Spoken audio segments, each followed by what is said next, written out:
Let's talk about WandaVision, Season 1, Episode 5. I'm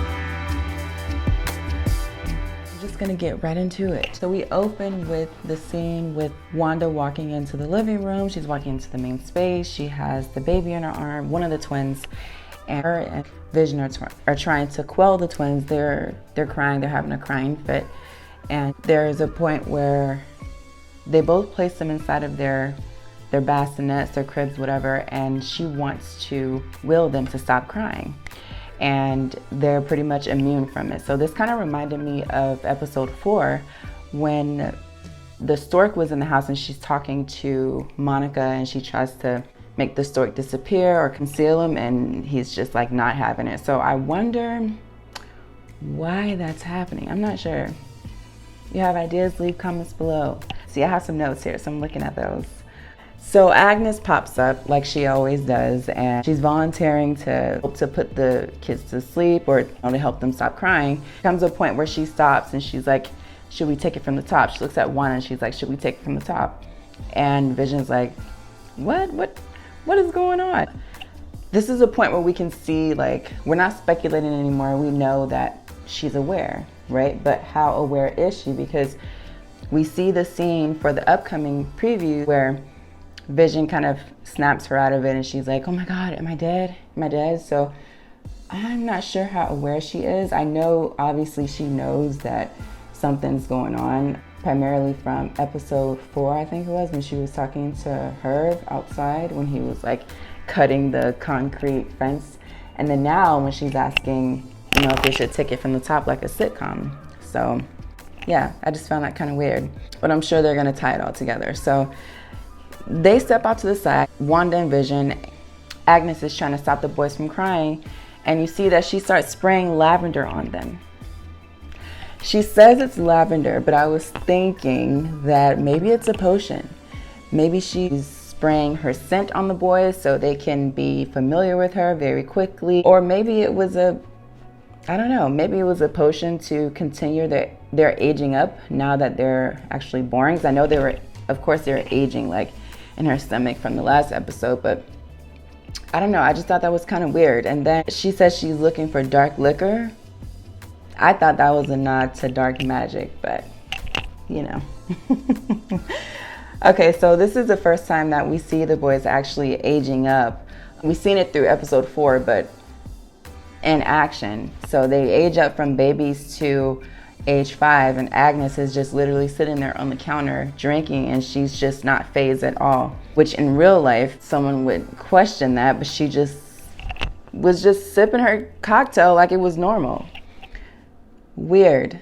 I don't know, it makes me think that she has something to do with it, because if she's aware of what's going on, that's one thing. But if you're not even questioning 2 children aging from baby to age 5 right in front of your eyes, that's kind of weird, unless you know what's going on. So then we get into the theme song. All these weeks we've been having the 50s, the 60s, the 70s. So this one was the 80s and 90s. I think they kind of meshed it together. I love these things. I love that they're doing this. And I think theme song was really reminiscent of Full House, of course, like a nod to her sisters, and Growing Pains. So as I'm talking about it right now, I could just hear the Growing Pains song playing in my head.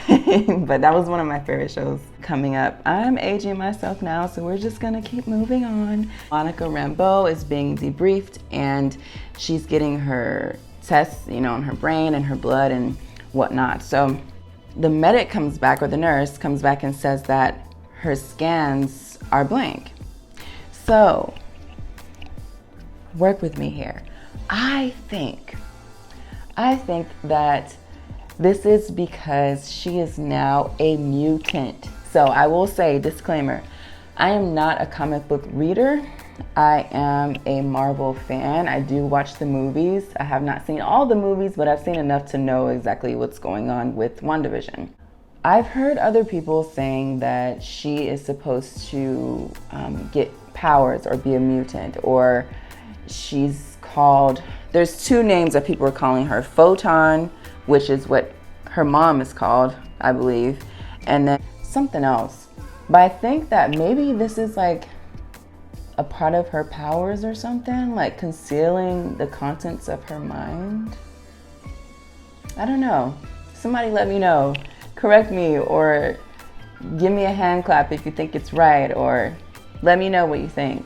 Oh, and I think she's a mutant now because in the episode where Wanda kicked her out, as she's rolling on the grass, you could see the red smoke or Wanda's powers on her body. So I think that was kind of like a transfer of power. And then after she blasts her out, you can see she's kind of like looking at her hands like, that was weird. What did I just do? What do you think about that? Moving on, Director Hayward and Jimmy Woo start giving the briefing to everyone. And to me, I don't know. I think Hayward just gives like real creepy villain vibes. I feel like he's the villain. Jimmy Woo is standing there and, he's giving the briefing, and then Hayward takes over and he's trying his best to just make it seem like Wanda is just like, oh my God, the devil. Like he's really trying to like demonize her. I mean, yes, she is trapping Westview citizens, but I just feel like he has something way deeper against her. Do you get those vibes too? He's just bad, okay? I get the vibes. So now they start talking about Vision. So now we see that Wanda actually stole Vision's body from Sword. Hayward says that Wanda goes against Vision's request to not be used as a weapon, but how do we know that Sword wasn't trying to use him as a weapon? How do we know that? All he said was that his body was stolen, but what were they doing with it? We have, all these hexagons everywhere. Everyone's talking about the hexagons in the theme songs. The hexagon they're calling the anomaly, right? And it's showing up in multiple episodes. We also know that AIM has hexagons. So could AIM be infiltrating Sword like Hydra was infiltrating S.H.I.E.L.D.? Okay, weird part alert. Vision's at work and he sets up Norm's computer, and then the email comes through, and then they start reading it all together in unison aloud. It's like, what? Like, why is this happening? Why are you guys all reading it together? Like, what is that? What is that? Why? I don't know. It's kind of weird, And then this is where we see where Vision snaps Norm out of it, and he's like, oh, my sister, my dad. This was in the previous episode 4, where they have all the characters up on the board and they have a little synopsis right under the pictures, and I think under Norm's it talked about this scene right here. So that was kind of like a little clue that they gave us. So I thought that was really cool. We go to the scene where things start to really kick up, right? So Sword sends the drone inside the hex. And yes, I'm with Darcy, I'm calling it the hex. Wanda, she's just fed up with all this. She just wants to live a normal life with her kids and her man, and that's it, and they keep messing with her. So she steals it, she leaves a barrier and confronts Sword, right? And she pretty much tells them, like, you guys need to stop right now, like just warning them. And then before she walks away, she does this little flick of the wrist, and all the agents send their guns pointing to Hayward. He deserves it. I really think he did. I mean, I just don't like him, so I am not Team Hayward at all. And while the drone was being sent into the hex, Monica, she's flying the drone and she's talking, and she loses control and Hayward orders a strike. Why is he so trigger happy? Why? You haven't even got the chance to talk to Wanda. Why do you want to kill her so fast? I'm telling you, villain vibes. Hashtag villain vibes. Oh, the commercial on this episode with the Lagos paper towels.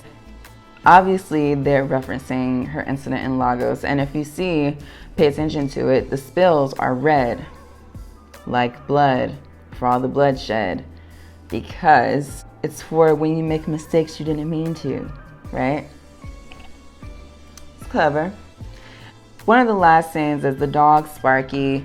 he runs away. They're looking for him, and they finally find him, of course, in Agnes's bush. So he's dead, and the boys are trying to tell her to bring him back, right? So I think, of course, I said Agnes knows more than we think, or she knows something, right? So I think she knows that Wanda has powers, because one of the boys says, bring him back to life, you know, you can fix everything, fix death. She's like, you can do that? Like a normal human being, a normal adult is gonna be like, oh, okay, that's just a child talking. But she literally was like taking it serious, saying like, you can do that? So I don't know. And then he's like, bring him back, Mom. And then ironically, Vision walks into frame and he's like, bring who back?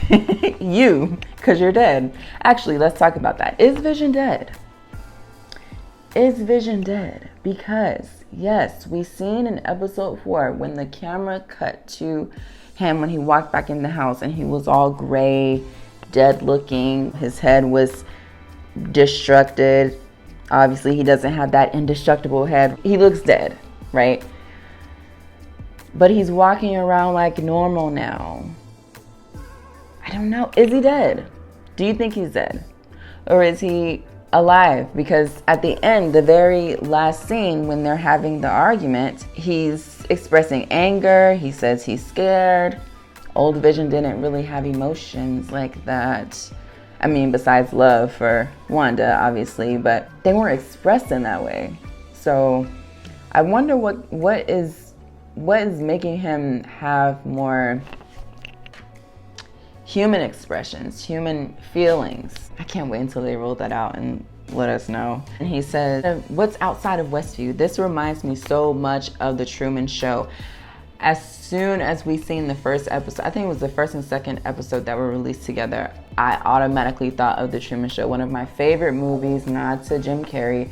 This is a lot like it, and I like that they threw that in there. Then Quicksilver shows up, but it's not Pietro from her movies, her universe. It's Peter from X-Men. So how are they working this in, right? So we kind of knew that they were gonna like try to start crossing things.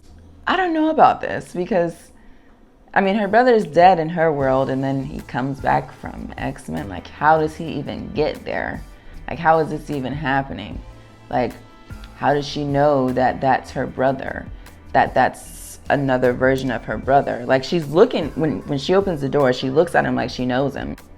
But how does she know him? I don't know. We'll have to see. We'll have to see as this continues to play out. But what did you think? What did you think? Did you like this episode? Did you not like it? Are some things confusing you? Comment below what you think. What's going through your head? Do you agree with me about Vision? Is he dead? Is he not? Do you agree with me about Agnes? About what I was saying earlier about the lavender spray, right? Is it a potion? Is it her scent? Is it dark liquor nod to dark magic? I don't know. What do you think? What are your theories? Let me know.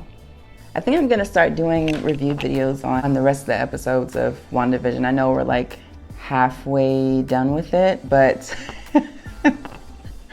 I'll do the rest of them and then a couple other series that I like. Thank you so much. Thank you so much for watching, and I will see you again next week. Bye.